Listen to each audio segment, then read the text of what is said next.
Como devemos cuidar do material pedagógico da escola para que ele seja de fato útil e que de fato ele esteja nas salas de aula e na mão dos nossos alunos? É isso que o canal Alox vai falar hoje. Aproveita, se inscreve no canal, assim você ajuda o nosso canal a crescer. É um canal pequeno ainda, mas com certeza tem muitos assuntos que pode fazer aí a diferença na sua formação. E deixa os seus comentários, como que você trabalha com os materiais pedagógicos. Eu vou dar 3 problemas que temos dentro de uma escola com os materiais pedagógicos e 3 possíveis soluções. Eu espero que você, tenha interesse nelas. Então vamos lá. Todo material pedagógico, ele é importante. Por quê? Porque é uma forma diferenciada de você ensinar ao aluno. Pode ser um jogo, pode ser alguma coisa de laboratório, pode ser uma bola na parte de educação física, pode ser qualquer objeto que se transforme numa ferramenta para ensinar, que o aluno vai acabar aprendendo através não só de forma lúdica, mas de forma concreta. Às vezes a gente acha que é só lúdico, não, porque um laboratório você não aprende de forma lúdica, você está fazendo experiência. E experiência, por mais interessante que seja, por mais divertido que seja, dependendo da experiência, não é lúdico, são experimentos. Então, o material pedagógico, ele é extremamente importante dentro de uma escola. Geralmente, ele é confeccionado pelos professores por conta do custo. Então, tem escolas que os professores têm uma criatividade muito grande, usam materiais reciclados na grande maior parte do tempo, como madeira, tampinha de garrafa, garrafa PET. Então, tem uma série de materiais que é possível fazer esses materiais pedagógicos e tem os materiais que são comprados, porque tem algumas coisas que é bem difícil de se construir, Por exemplo, a questão de um microscópio, não que seja impossível fazer um microscópio, mas dependendo as turmas, é mais fácil você ter um microscópio feito numa empresa. Ele acaba tendo recursos a mais.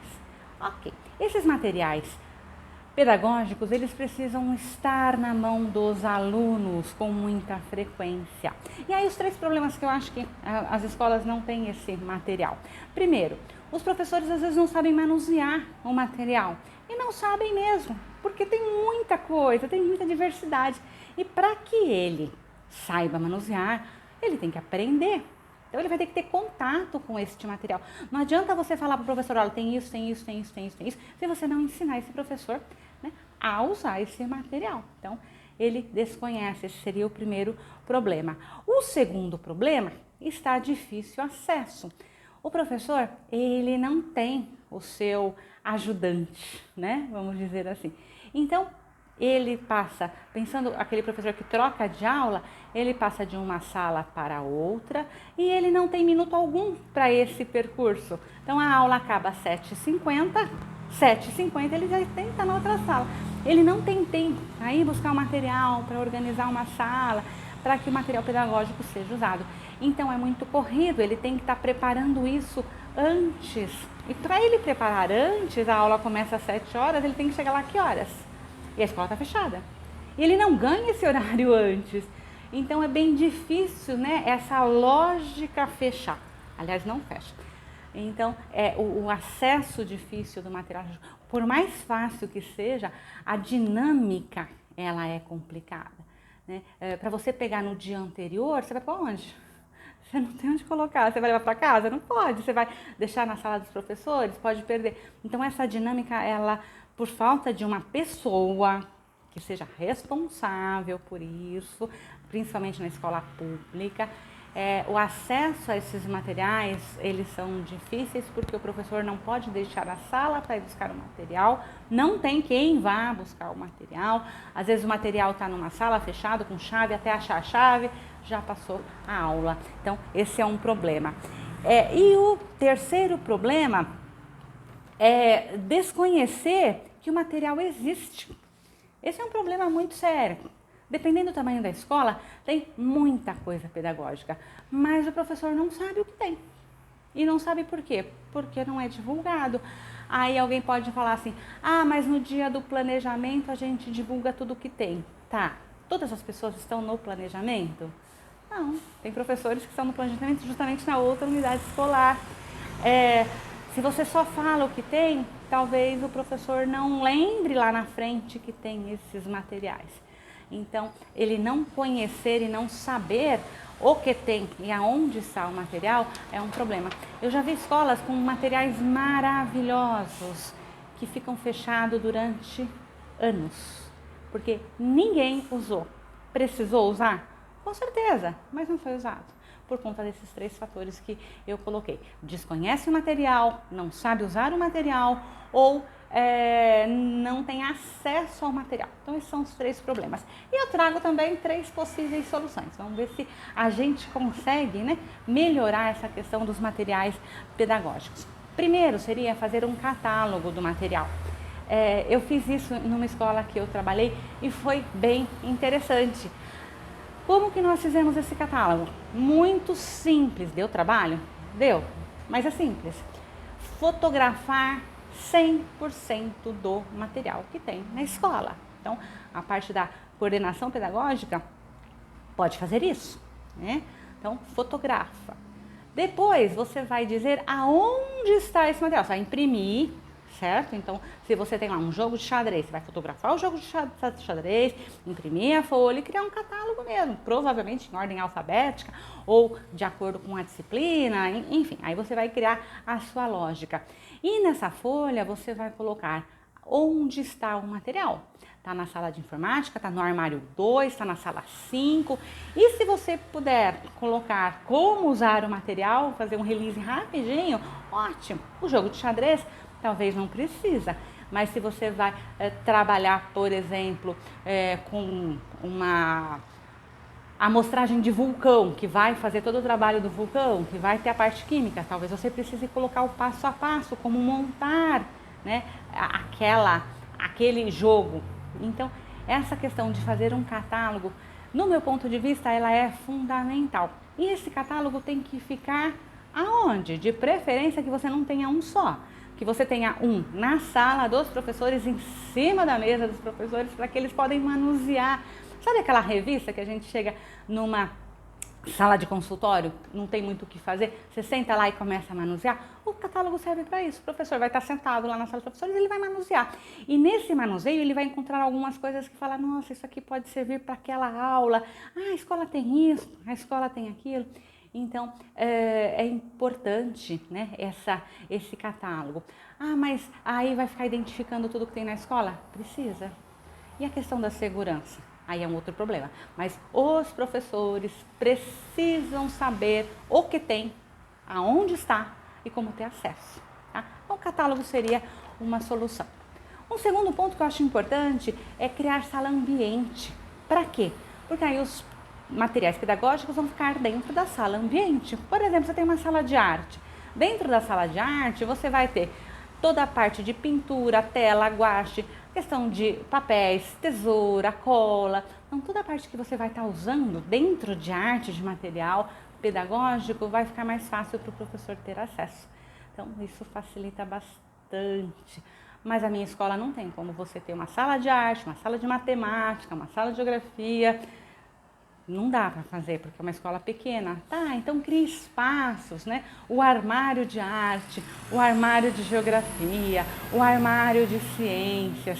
Então, criar esses espaços definido por disciplina facilita bastante. É complicado você misturar muito, né, os materiais. Você vai ter um material de alfabetização, por exemplo, que ele fique num canto de alfabetização, que não fique tudo junto, porque dificulta na hora de procurar. Como eu falei, o acesso tem que ser bem fácil. Esses armários eles precisam ser compartilhados, as chaves têm que ser de fácil acesso. Isso não significa que o material vai ficar aberto para todo mundo mexer e fazer o que quiser. Não, tem que ter a segurança. O material é caro, né? São pagos com impostos públicos. Nós temos que ter a responsabilidade de ter zelo pelo material. Né, ter zelo por guardar o material. Você pode deixar alunos responsáveis em guardar material. Por exemplo, você vai pegar um dominó de letras, né? Porque tem o dominó de conta de matemática, de mais, de menos. Então você define alguns alunos responsáveis por recolher o material e guardar o material de forma adequada. Porque você entregar, por exemplo, vários dominós para o aluno e aquilo se misturar e você colocar qualquer coisa em qualquer caixa, quando o próximo professor for usar, ele não vai conseguir. E aí ele vai ter, né, vai ficar irritado, vai desestimular mexer naquilo. Então é necessário sim que os alunos criem esse hábito de guardar, porque o professor não vai dar conta de guardar. Né? A falar, mas o professor vai ter que conferir jogo por jogo. Impossível, ele não tem esse tempo. Mas ele pode sim criar na sala de aula alunos que tenham esse perfil e queiram guardar e possam guardar. Então é importante essa organização. Laboratório de química, né, de ciências, de biologia, toda a escola faz experiência. Então, se a gente tem aí um laboratório, perfeito, mas eu não tenho um laboratório. Então, faça caixas de laboratório. Sabe aquelas caixas que tem algumas coisas de laboratório? Quando o professor precisa, ele pega a caixa, vai estar tudo lá dentro. As caixas pequenas, cada um com um tipo de experiência.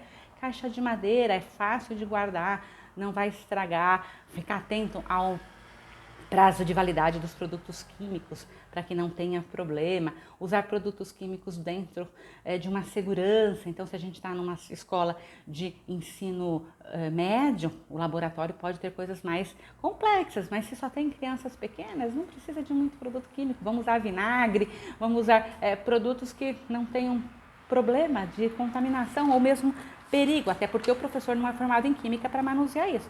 Então, tem que ter aí bem muito respeito com os materiais perigosos. Adaptar salas de aula. Por exemplo, eu não tenho condições de ter um laboratório, mas eu tenho uma sala que é um pouquinho maior, ou uma sala do mesmo tamanho que as outras, eu posso fazer bancadas, e nessas bancadas eu posso puxar água, então eu ter uma pia dentro de uma sala de aula.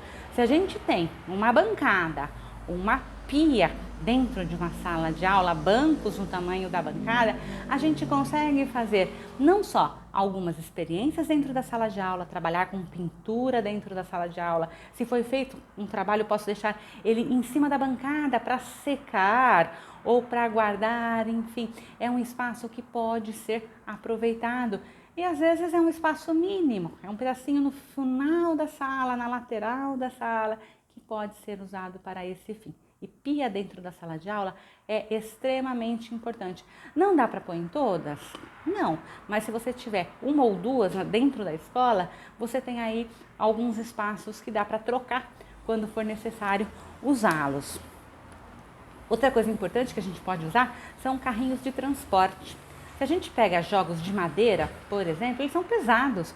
Para o professor ficar carregando aquilo para cima e para baixo é difícil. Então a gente pode ter carrinhos. Que tipo de carrinho? Carrinho de supermercado, carrinho de feira, até mala. Eu já vi o professor estar usando para transportar livros. E aí ele enfeita a mala da leitura. Então o professor leva aquela mala com rodinha para a sala de aula e lá dentro está cheio de material pedagógico.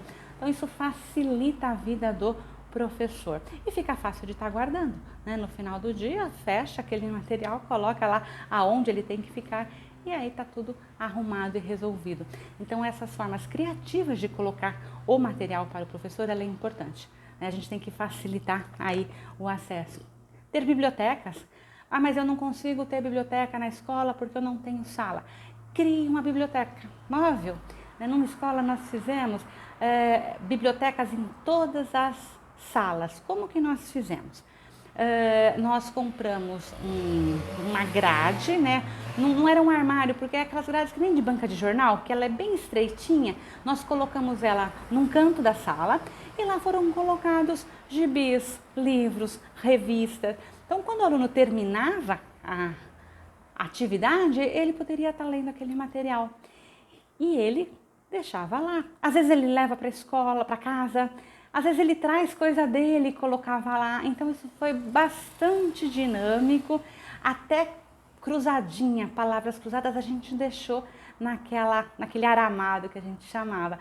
Isso facilita. Por quê? Porque o aluno pode ter acesso. E a leitura é fundamental dentro de uma escola. A escola tem que ter livro, tem que ter leitura. E além de ter nas salas de aula, nós colocamos também em alguns pontos do pátio e dos corredores. Então tinha aluno na hora do recreio que pegava alguma coisa lá para ler. Todo dia? Não, mas às vezes ele não queria conversar com ninguém, estava meio na dele, ele pegava um livro e ia ler. né? Pegava uma palavra cruzada e ia fazer. Num primeiro momento as pessoas falavam, mas eles vão levar para casa. A nossa resposta foi, se eles levarem para casa, não é um material, nós não usávamos livros da biblioteca, era um material que veio de doação, que se levasse não faria diferença. Só que, para nossa surpresa, acabou vindo material de casa para a escola, porque eles começaram a fazer ali o compartilhamento. Então, isso é muito simples de fazer e é fácil de ter esse acesso.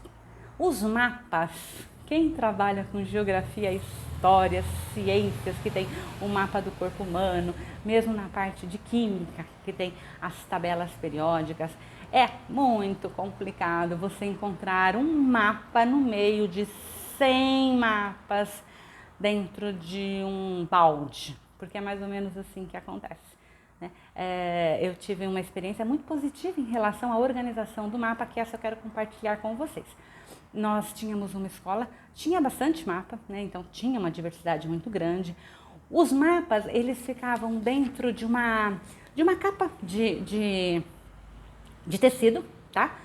Além da capa de papelão, tinha a capa de tecido e eles ficavam todos dentro de um balde.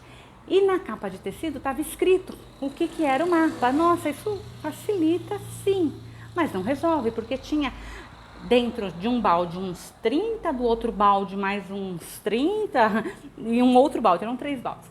O que nós fizemos? Nós refizemos essa embalagem de tecido, né? E aí nós colocamos número. Então, 1, 2, 3, 4. Nós fizemos uma numeração, tá? Aí nós abrimos todos os mapas e aí nós colocamos, por exemplo, no mapa 1 era o mapa do Brasil político, o mapa 2 era outro mapa do Brasil político, o mapa 3 era outro mapa do Brasil político, no 4 era o Brasil físico. Então nós colocamos nessa ordem todos os mapas do Brasil. E aí nós colocamos o número e nós fizemos um catálogo. Tá, e aí nós colocamos ganchinhos numa parede do corredor. Então nós colocamos 100 ganchinhos na parede do corredor e aí nós colocamos mapa 1, ali do lado mapa 1 e o que tinha no mapa 1. Vocês não têm ideia como isso facilitou, porque o professor falava para o aluno, olha, vai lá buscar o mapa 7, porque ele decorou. Então o aluno ia até o corredor, né, que estava no corredor, ninguém estragou, ninguém mexeu, eles ficaram realmente ali arrumados. Uma região que não tinha problema de chuva, então não tinha problema de estragar os mapas. E esses mapas passaram a ser muito mais utilizados.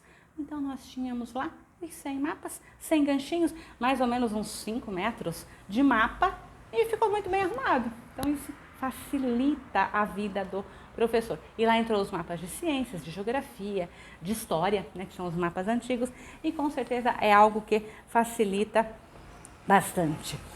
E tem alguns materiais que precisam estar dentro da sala de aula. Por exemplo, toda sala de aula tem que ter uma régua de 1 metro, porque às vezes o professor precisa fazer alguma coisa na lousa e precisa de régua.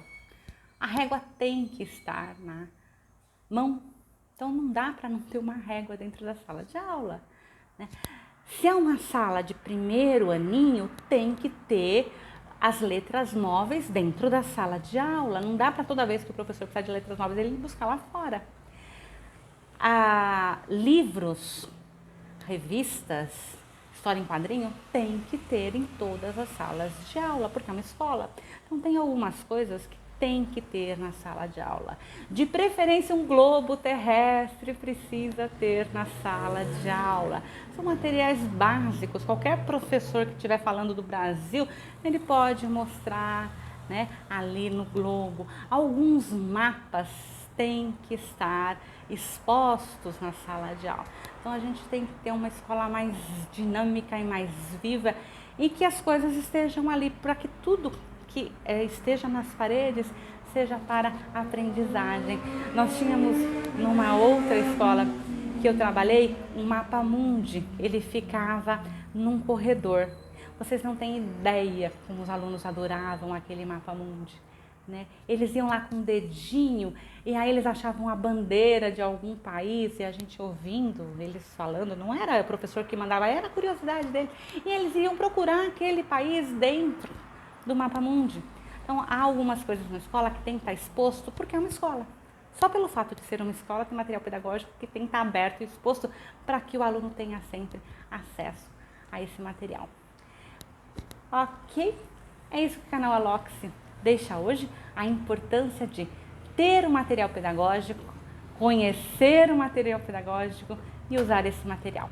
Eu espero que você tenha gostado do vídeo, aproveita, compartilha, né? Assim você ajuda o canal a crescer, se inscreve no canal e deixa seus comentários. Como que você usava o seu material pedagógico quando você era aluno e como você usa hoje quando você é professor. Eu te aguardo então para um próximo vídeo. Até mais!